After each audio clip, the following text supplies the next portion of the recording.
The first group will line up on the right side of the teacher, and the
Trial. Wait. This is what our game is called. Game. Okay. One. We're going to press your bell and kamay sa kiri. Okay. 1, 2, 3. You're going to identify what there it is or be good. Okay, 1, 2, 3. Oh, teacher. What way? 1, 2, 3. Go. Maria. Very good. Grass. One leg for blue team. Okay, Raya. Okay, Raya. Next. Oh, kamay sa dibdib. 1, 2, 3, go! Very good. 1 point for red team and 1, 2, 3, go!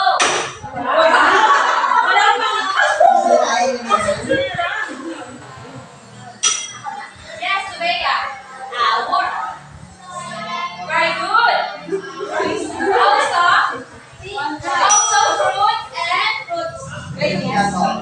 Yes. Next. It's a tie, right? Yes. Okay, next.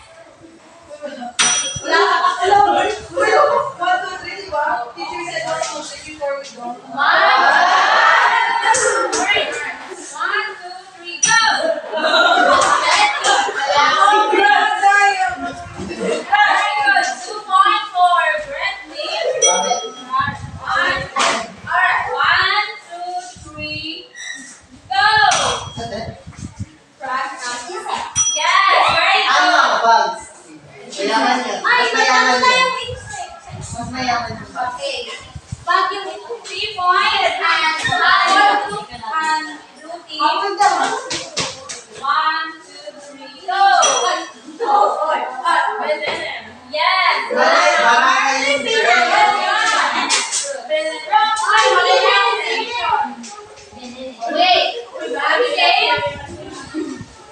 Okay. 1, 2, 3, go!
Alright,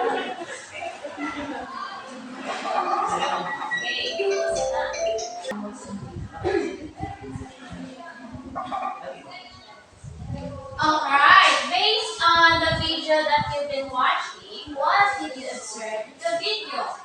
Okay, I will spin this to our magical wheel and you need to answer. 11. Asha, how do you observe? I observed that it is all about the animals and the Very good. Give Natasha a coconut. You know that glass. Alright. 1, 2, 3. 1, 2, 3. Hiya! Alright. Alright, let's let Carl do coconut. 1, 2, 3. 1, 2, 3. Hiya! Alright, now, okay, based on the game that we do last time and the video that you will watch, what's our topic for today? What is the topic for today? One? Oh, Edwin! I think our topic today is all about the animals and the food that they eat. Very good. So, easy and hurry. Good job. Our topic for today is all about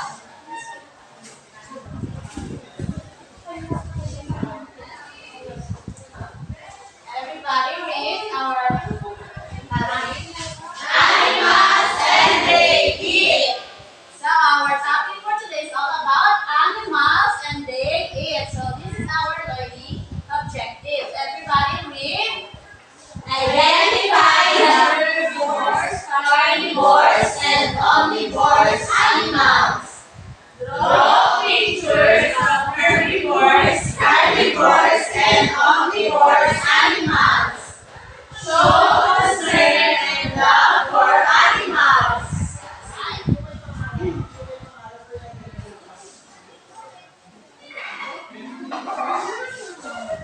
I hope that at the end of our discussion, you will attain our learning objective. You will identify the herbivores, carnivores, and omnivores animals. And also, at the end of this lesson, you should draw pictures of herbivores, carnivores, omnivores, animals, and also show concern and love for animals. Alright. Please read. Carnivores. Carnivores. Carnivore is an animal that gets food from killing and eating other animals. Carnivores generally eat herbivores but can eat omnivores and occasionally other carnivores. Carnivores' teeth are mainly sharp and pointy. Alright, these are the examples of the carnivore animals. A carnivore is the animals that hunt their food or diba, mga animals na have pointy teeth ay mga carnivores. O kasi kailangan nila yon para ma-hunt ng kanilang food, diba? And also, carnivores can eat also the herbivores animals and also the omnivores. What are the examples of carnivores except sa larawan na pinakita ni teacher? Abigail.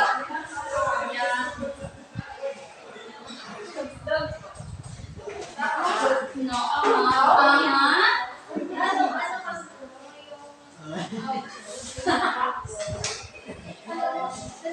Also a dog can eat meat, but dog is not classified as carnivores. Yes, Maria. Cheetah. Very good, cheetah. Cheetah have a pointy teeth.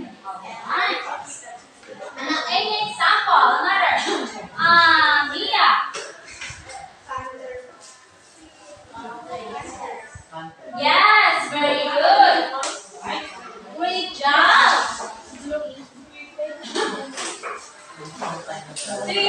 understand the carnivores, class? Yes. Carnivores eat only meat. Okay, next.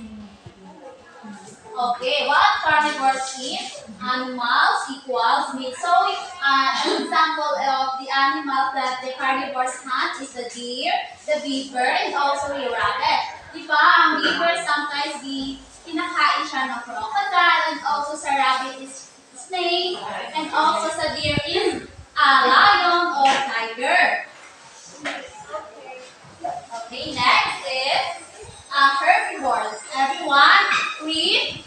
Herbivore is an animal that gets its energy from eating plants and only plants. And herbivore's teeth are dull and flat to grind the plants it eats. So, this is an example.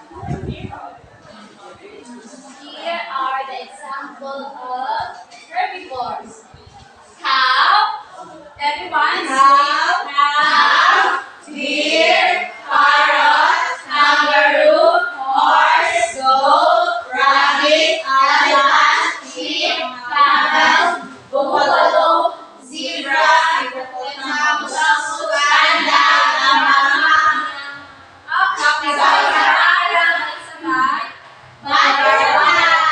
butterfly, koala, cow, moth, snail, rhino, iguana, honeybee, all of these are herbivores animals. Herbivores animals only eat grass. not just the plant, and also no, trees. Everyone, trees. Trees or leaves, fruits, grasses, vegetables, and flowers. And also, herbivores have a flat teeth, right? Para ma-swallow nila yung mga plants. Kasi diba, ang differences ng carnivores is pointed teeth, but the herbivores is flat teeth. Alright. Did you understand the herbivore animal plant? Yes. Next is omnivores. Everyone is green. Omnivores are animals that eat meat and plants. These are animals like chickens that can eat seeds and worms. Omnivores often have teeth that are both pointy to tear meat and flat to grind the plants they eat. Right. These are the example. Here are the example of omnivores animals.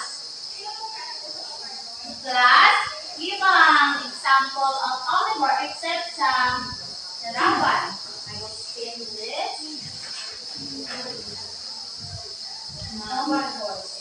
One. Oh, two. Number two.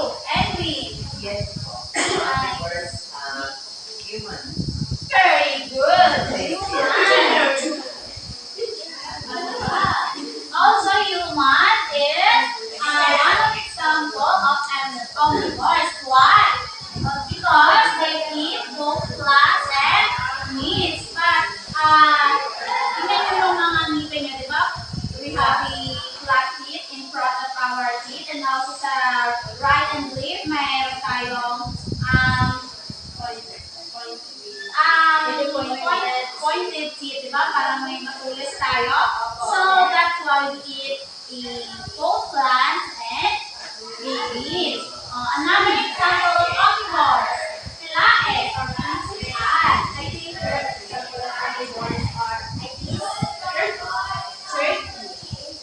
99. Very good.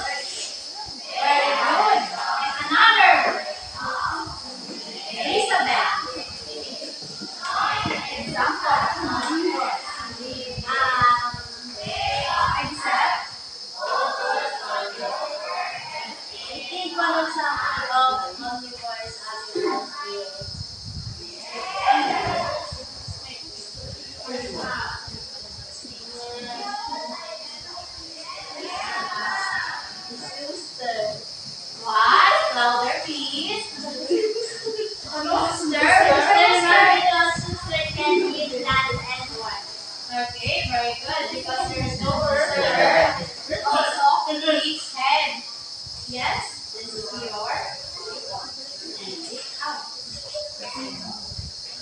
Abigail?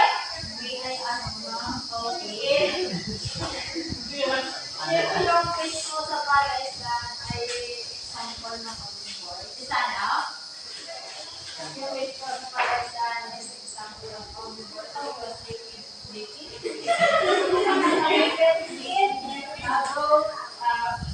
and also plants. The plants under the water. What kind of fish? Other fish. Cuttlefish. Dala? Yun ang other fish. Butanding daw. Yung pang Tito. Ito? Tilapia. Catfish. Yan. Ay, pwede na. They have different types of fish. Some merong piranha, di ba? Ang piranha is a red meat. And also the bangus or the milkfish eat sometimes fruits, di ba? So they sometimes may mga isda rin na that belong on the omnivores animals. Okay, very good, Abigail. So you have a ribbon. Good job. Class, do you have a pet? Yes. What is your pet? Princess? Yes. What is the name? Anong art teacher? What is your pet? What is my pet? It's a dog. Oh, what's the name of your dog? The name of my dog is Archie, Eli, Tulip, and Buki. I have four dogs. The rest of the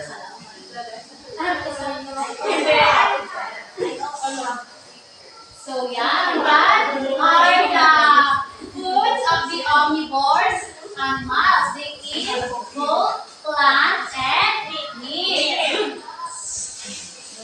Yan. How to take care of your animals? Princess, how did you take care of your pet? I was taking care of my pets by, I think, by providing them a food, a shelter, and clothes. And clothes is also I'm taking care of them by taking a bath. Yeah, giving water and also they are taking a bath for at least 2 times a week. You are so Are Princess good owner or not? Yes. Good. Okay. Please read, everyone. We can take care of animals by ensuring they have a healthy diet, are groomed regularly, get enough exercise, and are loved and cared for. You will show love and care for animals by spending quality time with them. So, tama yung sinabi ni Princess. Kapag nag-aalaga tayo ng mga pets natin, is kailangan pinapakain din natin sila based on their diet or yung tamang food para sa kanila. Ano yung pinapakain sa aso? Sa aso mo, Princess? Dog food. No, I can't afford dog food. I'm only buying them a rice, which is the rice is very affordable. Vintage. Oh, yes, your friend Zubea. What's your lucky? Quiet. Abigail? Sabi niya, Quiet. Kind of focus on me. Yes. I have a pet po in my boarding house, and it's not actually my pet, but it's the pet of the owner of the house or my Comment from Zubea what is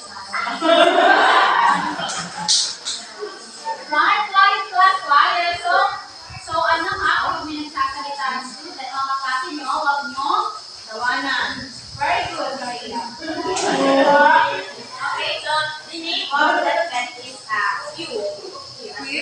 How do you take care of your pet? By taking care of my pet or I said Princess, but it's so yeah, by taking care of my pet I will taking a bath or sometimes I will carry them before the sleep and I'm going to matulog. Wow! Alright, Novella is the good owner or not? Good owner. Very good. Abigail, quiet.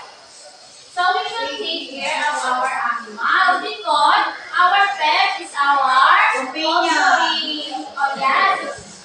Tama si Maria. And also our family na because they're binibigyan nila tayo ng saya, di ba? Yes. Right. And also hindi lang sila like animal hayop lang because ituturuan natin sila kung paano maging maayos na ating alaga. Okay.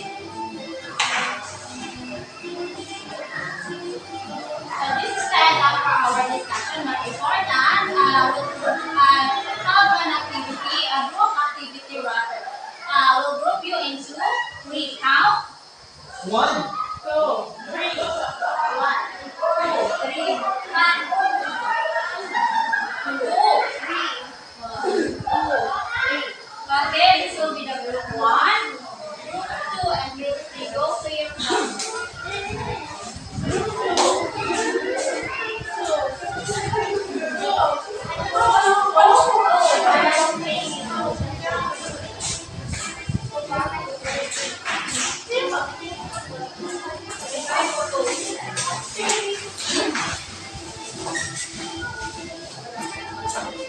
Before that, let's read our mechanics. Thus, the students will be grouped into 3 groups. Pick one animal for each group: herbivore, carnivore, and omnivore. Get a piece of paper, a pencil, and crayons or markers. Draw your chosen animals on the paper, making sure they look like animals. Use your crayons or markers to color your animals. Write the name of each animal below this picture. Next to the animal, write what it is. Alright, so nag-draw kayo ng animals that belong to the carnivores, omnivores, and herbivores. And also, after you mag-draw, isilalagay nyo kung anong hayop siya at saan siya nabibilang. Alright, did you understand our mechanics class? Yes! And also, you will be graded based on our rubrics. Please read, everyone, criteria. Criteria. No one listening. Okay, everyone, read. Criteria. Drawing skill. Coloring. Good information. Excellent. 4. Drawing skill. Drawing skill. Ulit. So, drawing skill. Drawing is neat, detailed, and realistic. Drawing is neat and recognizable. Drawing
Lima pa na, lima pa.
Ganon, ganon, ganon. Word on, teacher. Okay. Group 1, present your work in front, please. Okay, sit down.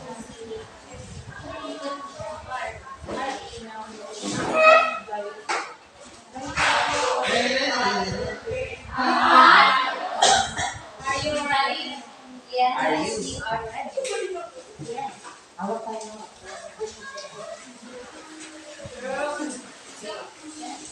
Makinig sa percent ng group 1, group 2, and 3. Eyes on them. Good afternoon, everyone. This is a raccoon. A raccoon is a omnivore and it eats meat and plants. Yes, it is. What she said. As you can see, the body color of the raccoon is Very green. good. Yes, very It's well. Very good. It It's has called sharp teeth abstract. and flat. Sharp and flat teeth. Yes. Yes. I Very good. agree. Give group 1 your Group 2, present your work in front, please.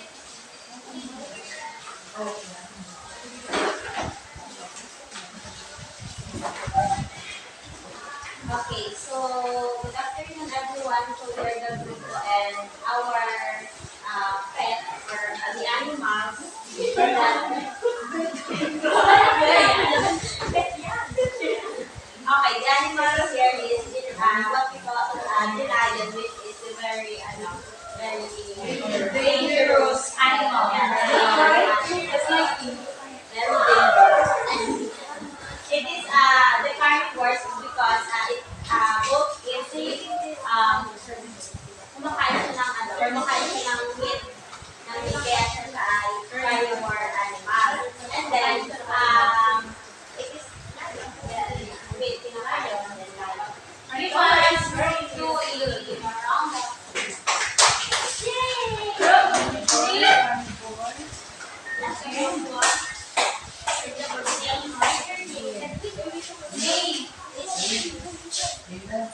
So, good afternoon, everyone. So, the animal that we draw is a deer. So, a deer, it eats grass, already said herbivore. Yes. Dear. Thank you po. Okay. Palakpakan natin ang group A. Okay, you will be graded by the rubric.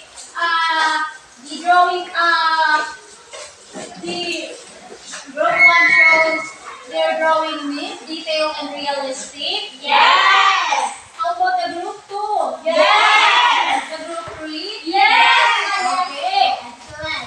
Follow me on the group 1 and group 1 shows the color are vibrant and appropriate for the animals. Yes. How about the group 2? Yes. The group 3? Yes. Okay, so tama yung mga kulay nyo at magaganda. And also the food information. Nung nag-present ba, tama ba ang ginawa ng group 1? Tama yung food information ng kanilang animals na drawing? Yes. How about the group 2? Yes. Group 3? Yes. Okay. So all of you get excellent. So total 12. Okay, you get 12 points. Next. Okay, if you really understand, what are the example of carnivores?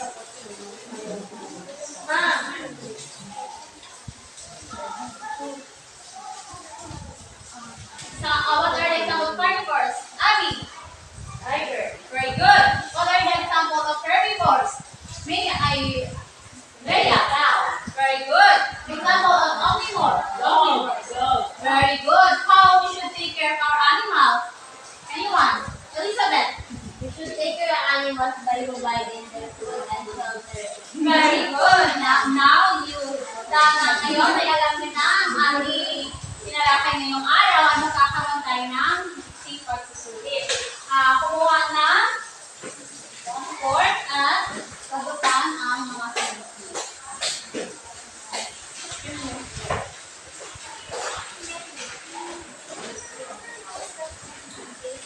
Just read the direction carefully, class.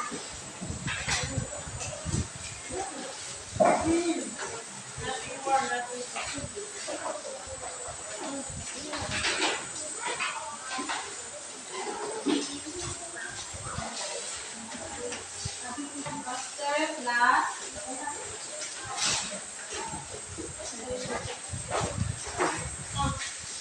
Okay, answer the following. Just read carefully the question and choose the letter of the correct answer.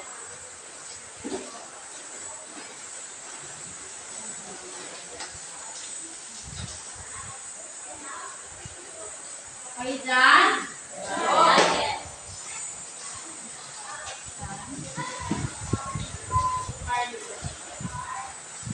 Are you done, class? Yes. Okay, go. Yes. Okay, next.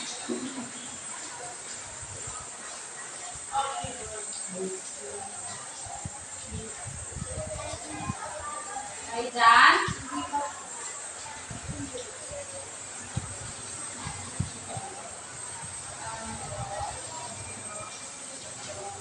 Are you done, class? Yes. Okay. Pass your paper forward and copy your assignment in your notebook.